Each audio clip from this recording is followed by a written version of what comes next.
Hello everyone, thanks for pressing play. You are watching a brand new episode of Talking Comics Excalibur CCG TV.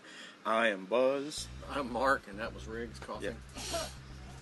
Yeah. And we're here to tell you about the great comic books coming out for the week of October 24th, 2018. And we have a few announcements to get to before we get to that. Yes, we do. Which one you want to start with? You can start with that one if you want. Alright. Feast your eyes on that. We can probably get an image up there so you should can be see able it. to. Yeah. Okay. Brad's got one. Yeah, and what this is the Excalibur exclusive Walking Dead #1 with our logo on the glass window behind Rick. And you can get these at our store for a whopping, what is it, $3.99? $2.99. Yep, I think it's $2.99. Yep. And if you are not in town and can't get them, you can order them off our website, ExcaliburCCG.com. Yes, and I think they are $3.99 on the website. Okay, so if you're in town or in Texarkana, you can get them at the stores. Yep. If not, order them off the internet if you want one. Yep. Mark will autograph it himself. I if will. You want him to. Like I said before, I'll draw myself dead in the background. Olivia can sign it too if you want her to. So. Absolutely. Buzz can sign it. If you want to. Sure. So, yeah. Another announcement. The biggie. Officially official. November 8th through 11th, the mega sale. Everything will be marked down something. Back issues by Sunday will be 75% off, except for variants. But big sale. We're doing it a little bit earlier in the month this year because of some issues. But yes, coming up fast. Coming up very fast. And then we have one more thing, which is October the 27th, Saturday, in between Comic Book Day and Halloween. Halloween's on a Comic Book Day this year. Cool. Oh, come in here in your costume. That'd be awesome. There you go. It will be the Halloween Comic Fest. It's kind of like Free Comic Book Day, except everything is Halloween themed. And we'll probably have some stuff left over from last year, but there'll be mini comics as well. Everything from Archie, Scooby-Doo, whatever. All Halloween themed. Most of them are kid friendly. There's a couple that are not. But we'll have everything set up for that on that Saturday. Yes, sir. Yep. All right, so I guess we are ready to dive into the new #1s. We got a few of them this week. Yep. First up from Marvel, we have Black Panther versus Deadpool, #1 of 5.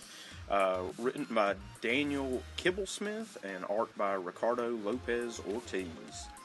Alright, Deadpool's teamed up with taken down or taken a beating from just about every hero in the Marvel Universe, and no way is the Black Panther going to miss out on his turn. From Late Show writer Daniel Kibblesmith comes a hilarious romp through Wakanda as Deadpool goes on the hunt for the world's most valuable resource, Vibranium.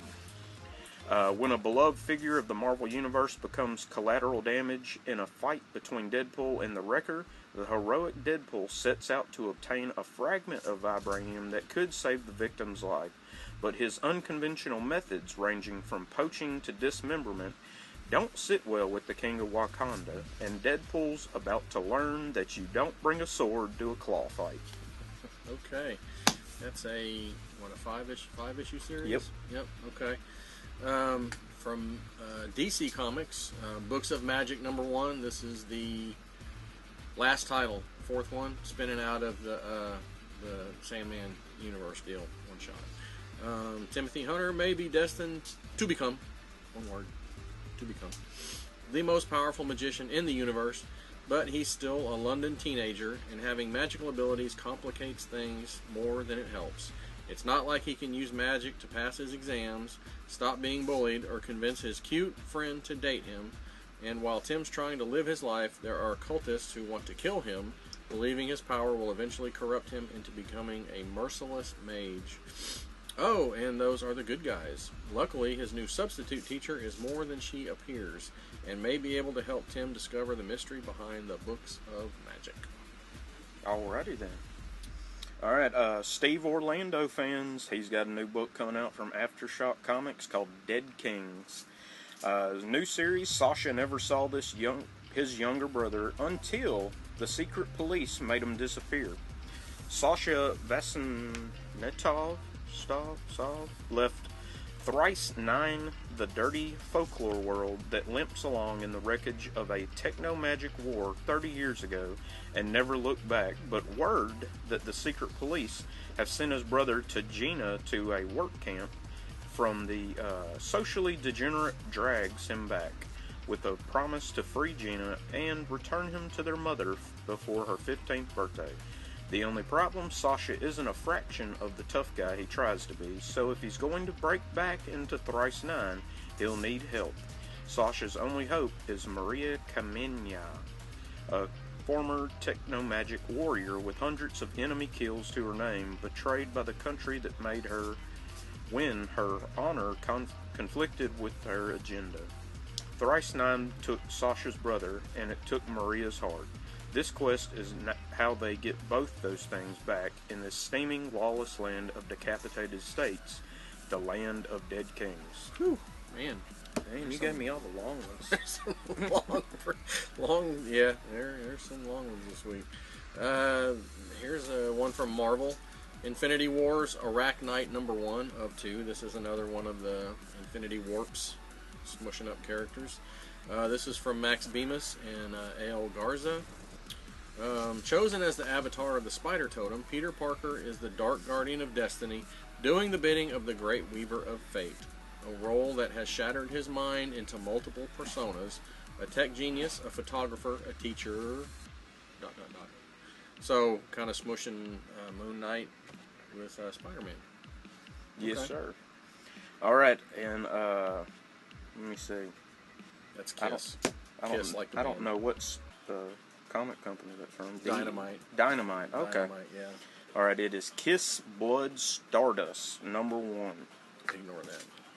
And Kiss returns to rock and roll and save the world.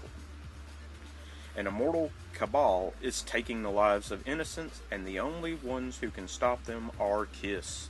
The only problem, they are dead. And now they have to make a deal with a demon to save their souls and return to Earth to fight evil. Okay. Awesome.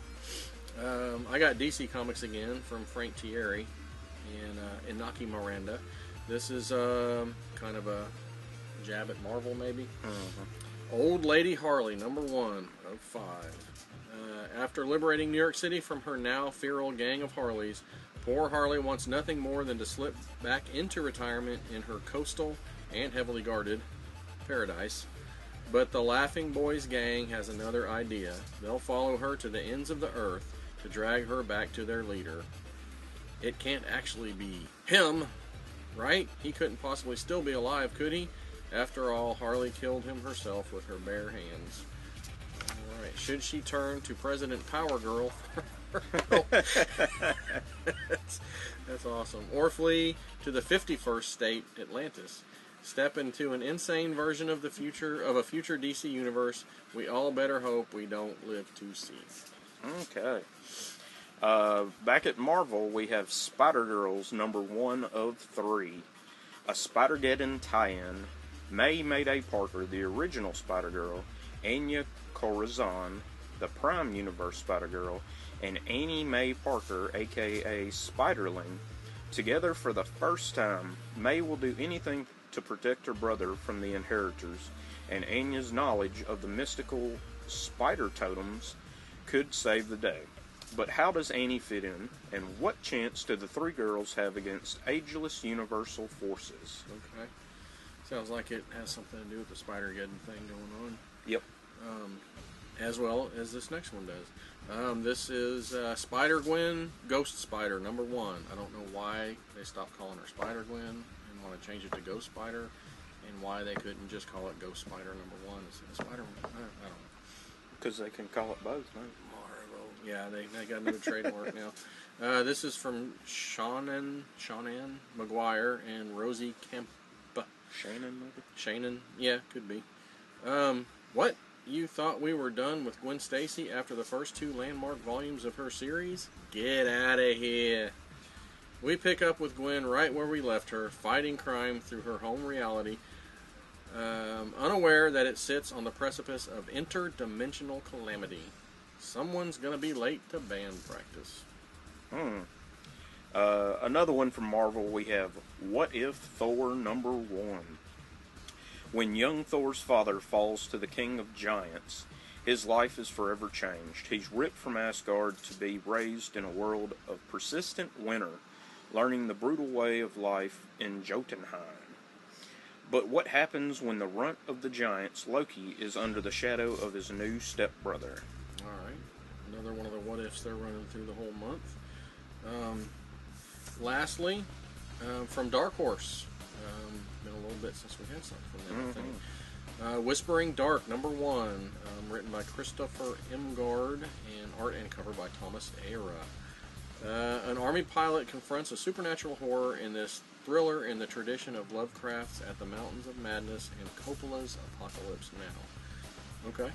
Hannah Vance believed her faith in God could survive anything, but when her helicopter is shot down behind enemy lines, she will fight and kill on an ever more savage battlefield, desperate for a way home.